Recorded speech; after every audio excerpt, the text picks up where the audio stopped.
All right, welcome back. On Instagram, I do something called Topic of the Week, where all week long we talk about one health and wellness topic.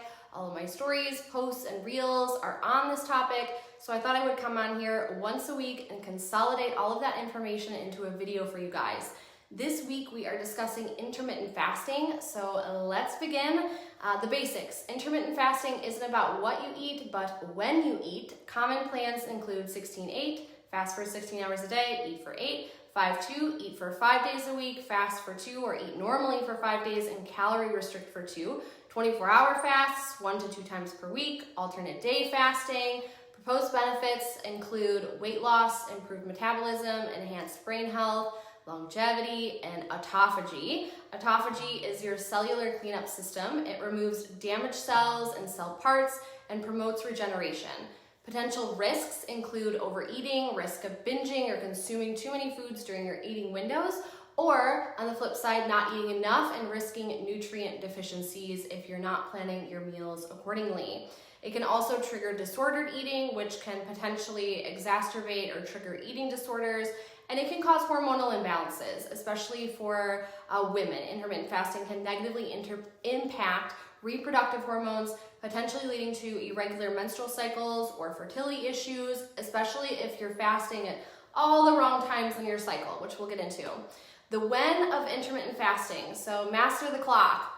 16-8 is your daily detox. What it's for, you fast for 16 hours, you eat in an 8-hour window. It's ideal for beginners, weight management, or improved insulin sensitivity, and for those seeking a more sustainable fasting routine. You can boost your metabolism, lower insulin, fat burn, and the fat burning increases around 12 hours after fasting. And autophagy, the cellular cleanup, begins around 16 hours. Cautions: if you've never fasted before, I would start with 12 hours versus jumping into 16. It's always important to work your way up slowly with a fast. The 20 and 4 is a warrior diet, so you eat within a 4-hour window and fast for 20. This is for deepening your fast. Benefits include self-discipline. If you're already used to 16 hours, it can push you a little bit further. Autophagy will ramp up after 16 to 24 hours of fasting, improving inflammation, promoting longevity, and increasing growth hormone secretion, aiding in muscle preservation. 5-2, this allows for more flexibility and control. You eat normally for 5 days, and then you restrict calories to 500 or 600 calories on 2 consecutive days of the week. What it's for, non-consecutive days of the week. Those who want more balance and freedom on their non-fasting days and who prefer less fasting, this might be for you. You can get improved metabolic markers, increased weight loss, and lower inflammation. However, it's not the best for women. It can be better for men. OMAD, or 1 meal a day. You consume 1 meal a day, all your calories into 1 meal. This is for more seasoned fasters or people who prefer simplicity. You can significantly boost focus in your fasting state and fat loss, fasting for around 23 hours a day, and can lead to a significant increase in autophagy, DNA repair, things like that. And the highest risk is for nutrient deficiencies in this 1 meal a day plan because you're only eating one time. Tips and cautions: remember, fasting is not about restriction in calories, although if weight loss is the goal, this can be your benefit. However, you do not want to deprive yourself. You don't want to dip calories to a place that your body thinks you're starving. This will mess up your metabolism. You'll become nutrient deficient. This will mess up hormones. This will create thyroid problems. You definitely want to be consuming a lot of electrolytes and sufficient salt intake when you are fasting, and do not jump into any of these fasting methods without first consulting your healthcare provider, understanding your body, and understanding any underlying issues. Generally speaking, 12-hour fasts are pretty safe and well tolerated. So let's get into tailoring intermittent fasting for men and women's unique cycles. Men have relatively stable hormones throughout the month, but daily fluctuations occur. So testosterone peaks in the morning, tapers off throughout the day. Morning fast can amplify this peak. So testosterone is crucial for muscle growth and maintenance. Fasting can boost growth hormone levels, which can work with testosterone to preserve muscle mass. Men generally have more muscle mass, which can improve insulin sensitivity. Fasting can further enhance this and reduce things like your risk for type 2 diabetes and metabolic disorders.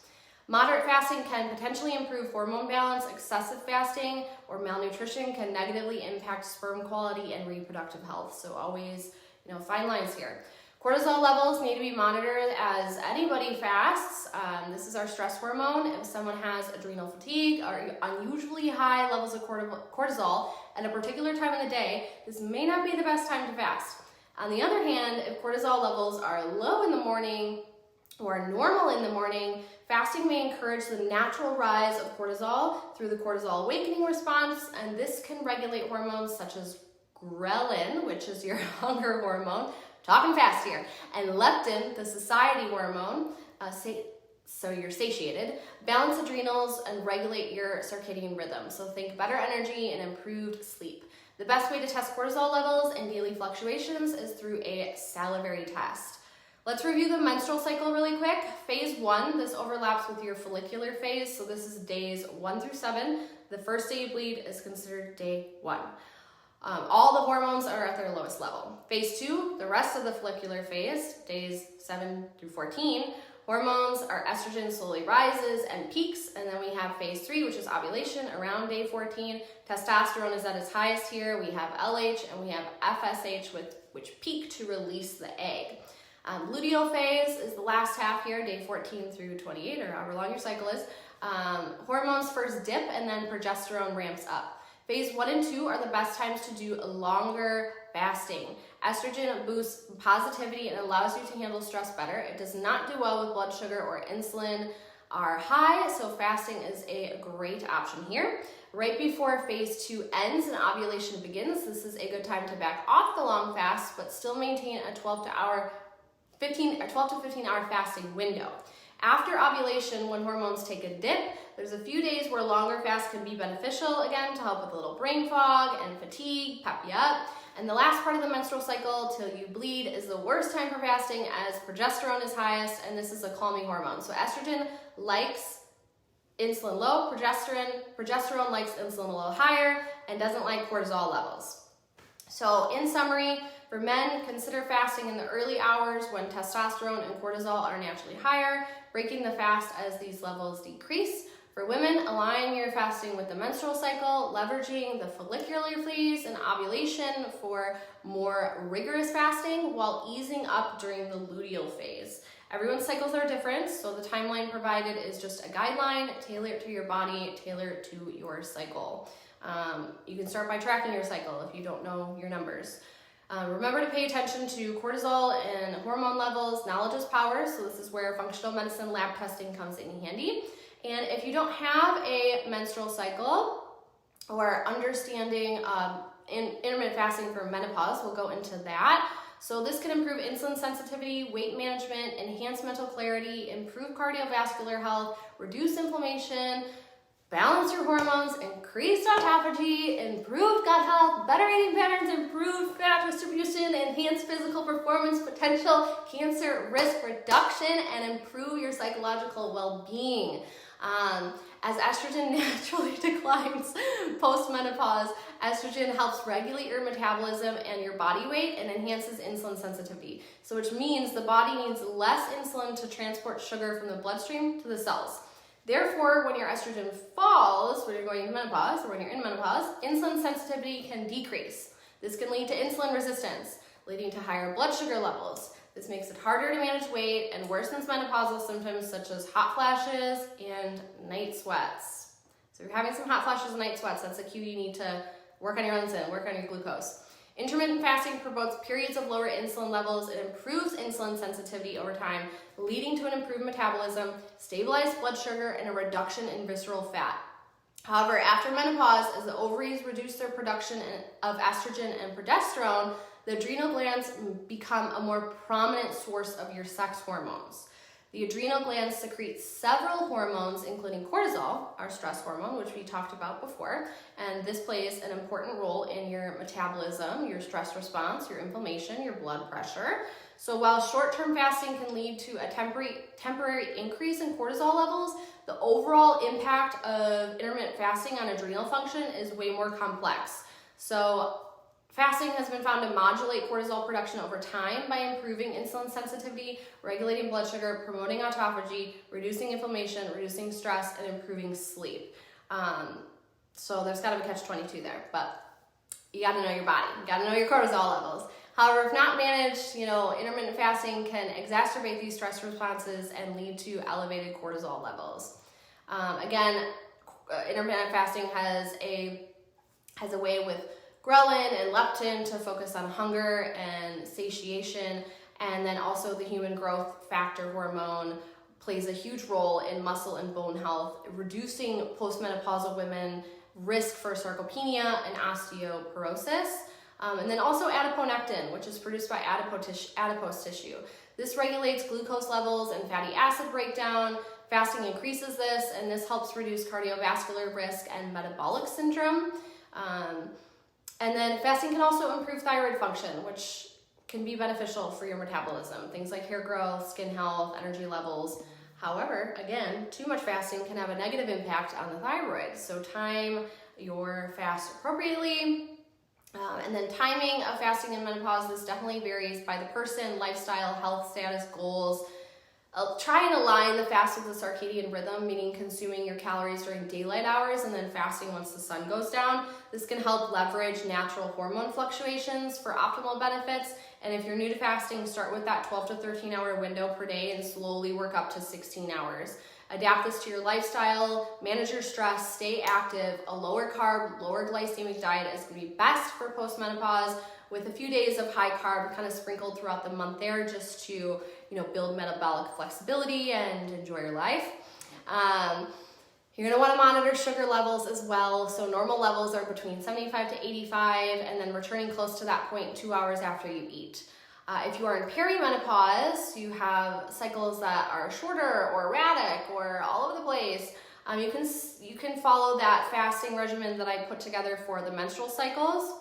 So basically you would just do this for 30 days and then repeat. Cycles might get a little bit more normal, and it will definitely ease your way into menopause and decrease any symptoms there.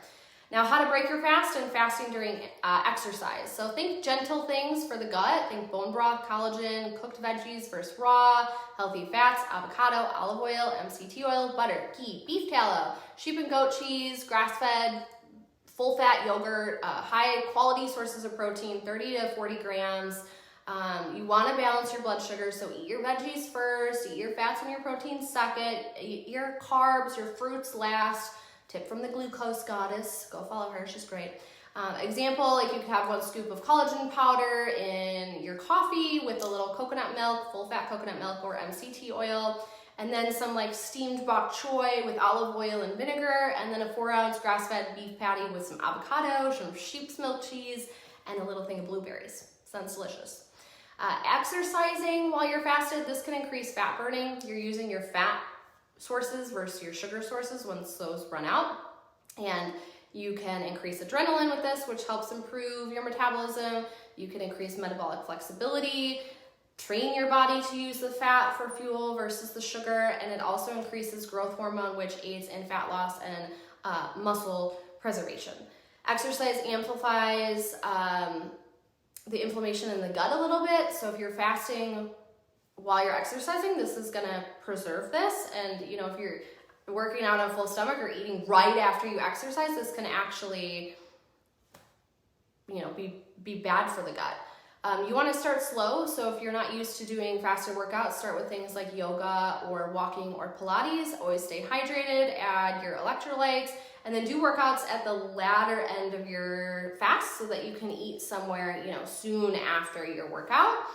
And if you're working out in the AM, I always like to have a healthy helping of carbohydrates the night before, sweet potatoes, root veggies, white potatoes, berries, fruits, any of those. And then for longer fasts, just skip like more than 24 hours. I would just skip the workouts to be on the safe side.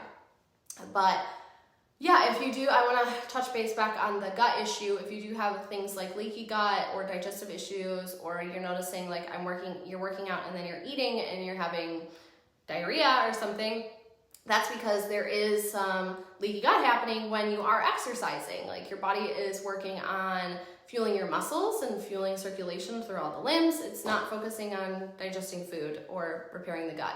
So working out fasted can definitely benefit this. If you have any questions or comments, feel free to reach out, leave them in the comments below here.